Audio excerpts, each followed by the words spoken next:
하나님의 말씀은 빌립보서 1장 27절에서 30절의 말씀입니다.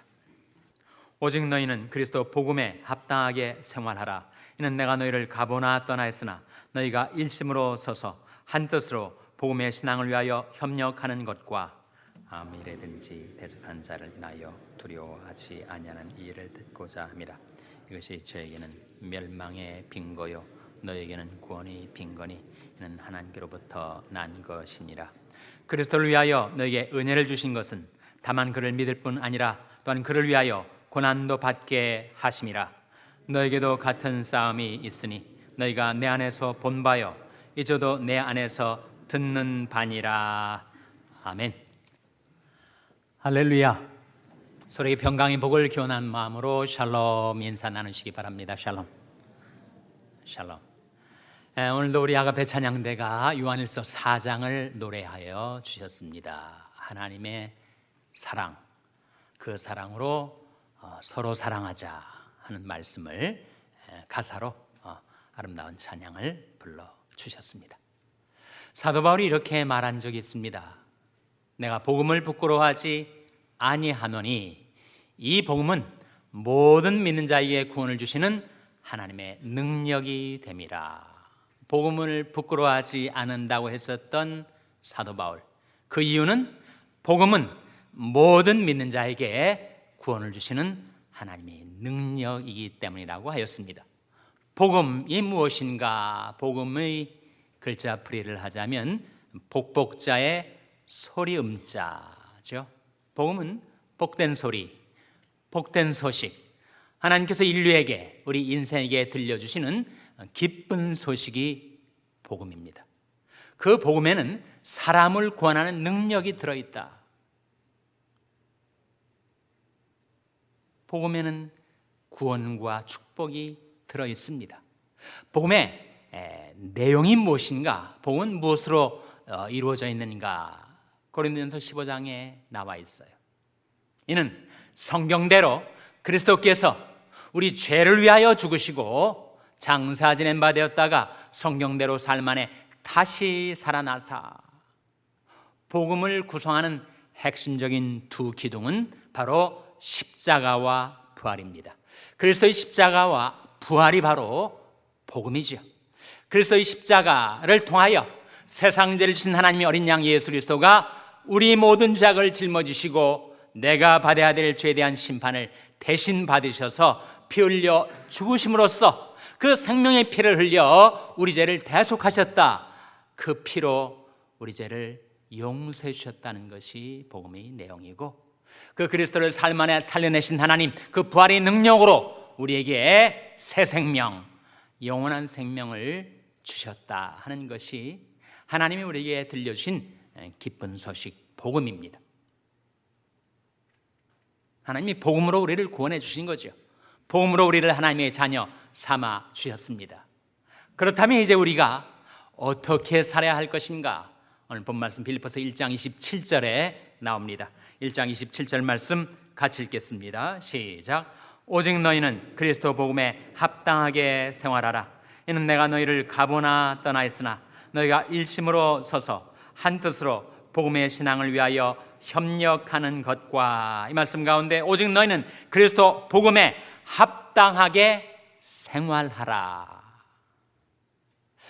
어떻게 하면 복음에 합당한 생활을 할 수 있을까? 세 가지 길을 여러분에게 증거하고자 합니다. 개인적으로는 바로 겸손과 절제로 사는 거죠.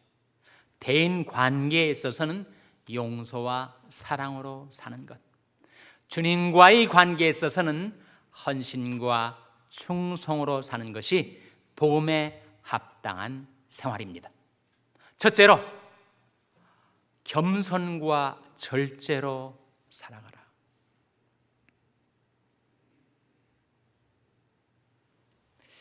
겸손의 출발, 그것은 바로 자기를 아는 것입니다. 자기를 잘 모를 때, 자기를 과대평가할 때 우리는 겸손할래야 겸손할 수가 없는 거죠.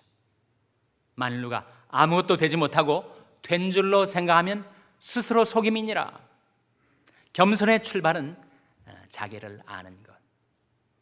내가 하나님 앞에 죄인임을 아는 것. 한낱 피조물임을 아는 것이 겸손의 시작입니다. 사람이 겸손하면 지혜를 얻게 된대요. 교만하면 어리석어집니다. 잠언 11장에 보면은 겸손한 자에게는 지혜가 있느니라. 경험적으로 우리가 확인하죠. 내 마음이 교만해지면 내가 어리석어져 가지고 이성을 잃고, 그리고 교만한 마음에 혈기를 부리고 악하게 행하기가 쉬우나 겸손한 자에게는 지혜가 있느니라. 근데 그 말씀하고 같이 잠언 11장에 나오는 말씀이 겸손한 자에게는 지혜가 있느니라. 지혜로운 자는 사람을 얻느니라. 그 두 구절을 합해 보세요.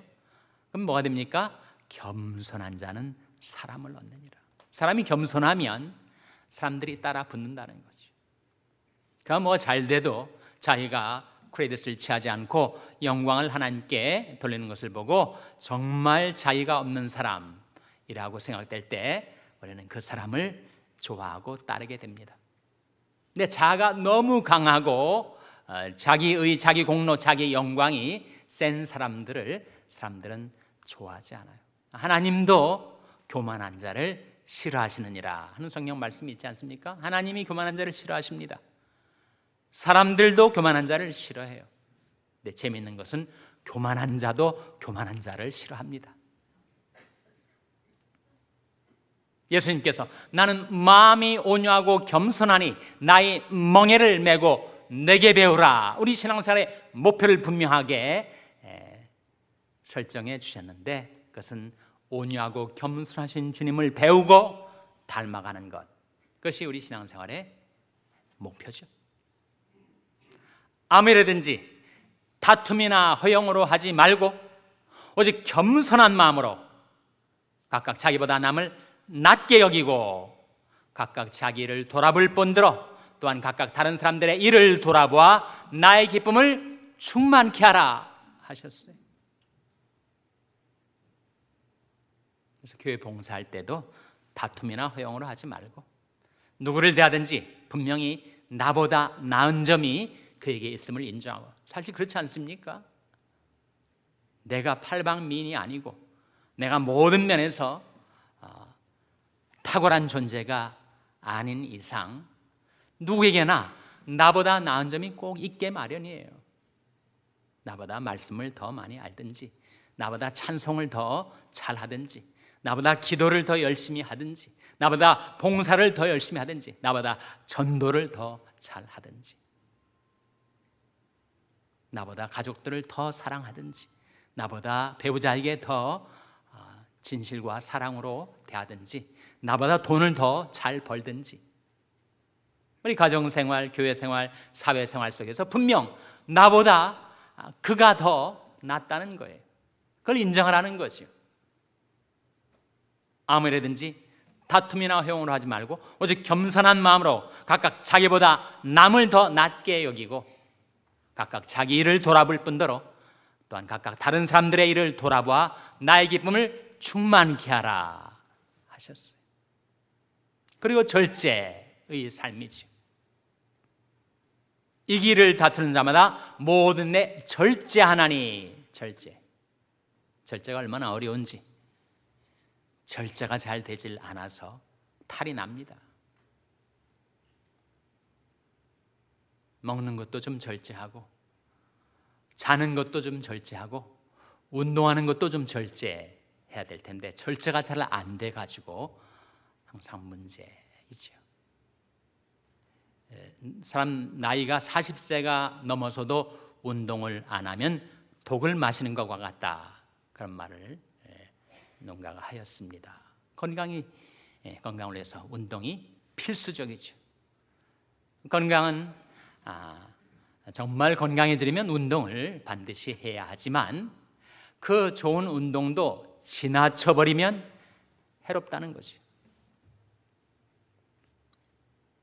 그래서 과도한 운동, 지나친 운동, 좋은 것이지만 너무 무리해서 오히려 운동 때문에 건강이 안 좋아지는 경우도 많이 있습니다.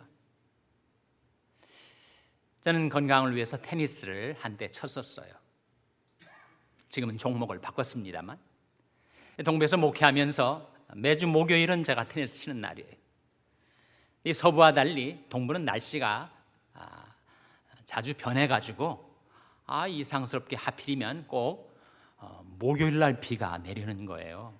그래서 제가 테니스 치러 나가려고 하는데 비가 내리는 것을 창문 밖으로 바라보면서 제 가슴에도 비가 내리고 있었습니다.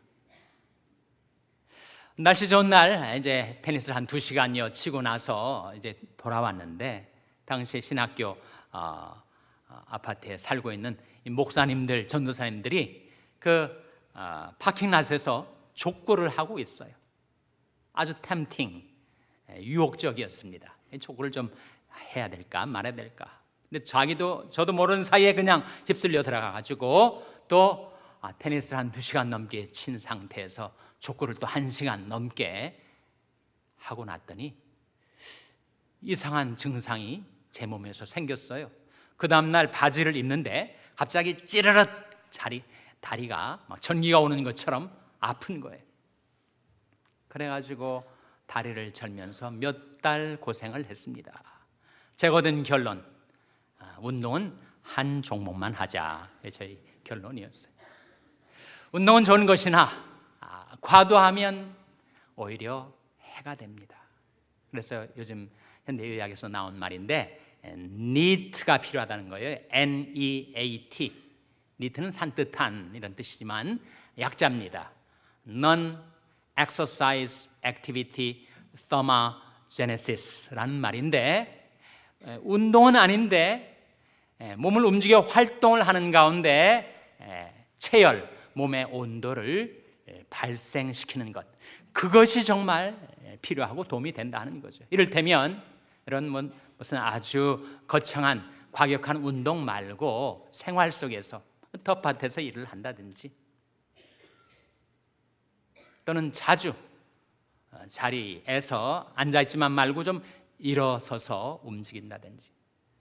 사람이 일어나지 않고 한 군데 몇 시간 동안 앉아있는 것은 암이 되기 쉽다라고 얘기할 정도로 그렇게 계속 앉아있는 것이 건강에 아주 안 좋다는 거예요. 그러니까 하루에 몇 번씩이라도 자주 일어나라는 거죠. 움직이라는 겁니다. 요즘은 모든 것이 다 리모컨으로 컨트롤이 되지만 그거 좀 쓰지 말고 뭔가를 좀 채널을 바꿔야 될 일이 있으면 소파에서 일어서서 가가지고 채널을 틀고 움직이라는 거예요. 대단한 운동은 아니지만 그러나 활동을 통해서 체열을 높이는 것, 그것이 건강에 정말 도움이 된다 하는 거예요. 여러분, 닭이 모이를 쪽으로 온 마당을 돌아다니면서 뭐 별거 다 쪼아 먹지 않습니까? 심지어 벌레도 집어먹고 얼마나 병균들이 많아요. 불결합니까? 그런데도 닭이 전혀 그런 전염병에 걸리지 않는 이유가 무엇인가? 닭이 체열이 높기 때문이라는 거예요. 그래서 몸에 다른 병균이 들어와도 그 체열로 그 병균들을 다 녹여낸다는 거예요. 사람이 자기 체온의 1도만 높여도 건강에 그렇게 도움이 된다고 하죠. 어떻게 몸의 체온을 1도를 높일 수 있습니까? 그것이 바로 NEAT를 통해서 Non-Exercise Activity Thermogenesis, 운동은 아니지만 몸을 움직여 활동을 하는 가운데 열을 발생하는 것, 그것이 도움이 된다 하는 거죠. 모든 일에 지나침이 건강에 해가 됩니다. 영양가 좋은 음식을 먹어도 너무 과식을 하면 탈이 나서 오히려 더 해가 됩니다. 잠은 보약이지만 잠도 8시간 이상 넘게 과도하게 자면 사람이 바보가 된대. 그러니 이 길을 다투는 자마다 모든 일에 절제하라. 자기 몸을 쳐 복종시켜라. 선줄로 생각하는 자는 넘어질까 조심하라. 성경에 보면 그래서 삼가라는 말씀이 자주 나옵니다. 나는 자신을 위하여 온 양떼를 위하여 삼가라. 삼가라의 뜻은 조심하라, 절제하라. 그래서 우리가 복음에 합당한 생활을 하기 위해서 개인적으로는 겸손과 절제로 사는 거죠. 대인 관계에 있어서는 용서와 사랑으로 사는 것. 서로 인자하게 하며 불쌍히 여기며 서로 용서하기를 하나님이 그리스도 안에서 너희를 용서하신 것 같이 하라. 사실 다른 사람이 나한테 잘못했을 때, 또 다른 사람에게 흉어물이 있을 때 그걸 용서하기가 쉽지 않지만 허물투성인 나 같은 자도 하나님께서 용서해 주시고 받아주신 그 주님의 용서와 사랑을 기억하고 너도 남에게 그것을 베풀며 살아가라, 그런 말씀이죠. 무엇보다도 열심으로 서로 사랑할지니 사랑은 허다한 죄를 덮느니라. 다른 사람에게 허물이 발견되었어요. 완연한 잘못이 드러났을 때 나도 그 자리에 있으면 그렇게 될 존재인 것을 기억하고 너무 엄격하게, 너무 가혹하게 비판하지 말고 알면서도 지나쳐주라. 이게 간과입니다. 간과. 보면서도 지나쳐주는 것, 간과, 패스 오버라고 하죠. 복음적인 용어입니다. 로마서 3장에 나오는데 이는 하나님이 전에 오래 참으시는 중에 우리가 지은 죄를 간과하심으로, 너도 그렇게 살아가라. 남이 잘못한 것이 드러나게 되고 남의 허물이 발견되었을 때 알면서도 덮어주고 보면서도 지나쳐주는 게 사랑이다. 무엇보다도 열심으로 서로 사랑할지니 사랑은 허다한 죄를 덮느니라. 주 안에서 항상 기뻐하라. 내가 다시 말하노니 기뻐하라. 너희 관용을 모든 사람에게 알게 하라. 주께서 가까우시니라. 나는 주님께서 가까이 해주시니까 주님을 나의 보배, 나의 자원, 나의 영원한 기업으로 모시고 사는 존재이니 넉넉한 마음에 남에게 관용을 베풀며 살아가라. 사랑하는 자들아, 우리가 서로 사랑하자. 사랑은 하나님께 속한 것이니 사랑하는 자마다 하나님께로서 나서 하나님을 아는 것이다. 어느 때나 하나님을 본 사람이 없을 때 만일 우리가 서로 사랑하면 하나님이 우리 안에 거하시고 하나님의 사랑이 우리 안에 온전히 이루느니라. 오늘 아가페 찬양대가 바로 요한일서 4장의 그 말씀을 찬양하지 않았습니까? 하나님이 눈에 보이지 않죠. 그러나 우리가 서로 사랑하면 하나님이 우리 안에 거하시고 그의 사랑이 우리 안에 온전히 이루어진다고 하셨습니다. 개인적으로는 겸손과 절제로, 대인 관계에 있어서는 용서와 사랑으로, 그리고 주님과의 관계에 있어서는 헌신과 충성으로 살라. 내가 그리스도와 함께 십자가에 못 박혔나니 그런 적이 이제는 내가 산 것이 아니오 오직 내 안에 그리스도께서 사신 것이라. 이제 내가 육체 가운데 사는 것은 나를 사랑하사 나를 위하여 자기 몸을 버리신 하나님의 아들을 믿는 믿음 안에서 사는 것이라. 우리는 헌신을 말하지만, 즉 나의 몸을 주님께 드리는 것을 말하지만 사실은 주님께서 먼저 나를 위하여 자신의 몸을 드리셨죠. 나를 사랑하사 나를 위하여 자기 몸을 버리신 하나님의 아들. 하나님께서 신실하신 사랑으로 어떻게 나를 사랑하신가를 늘 기억하며 살라.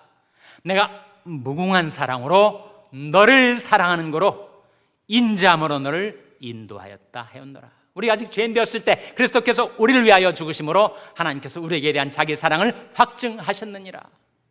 이사야 43장 말씀에 내가 너를 보배롭고 존귀히 여기고 너를 사랑하였은즉, 그런 말씀이 나옵니다.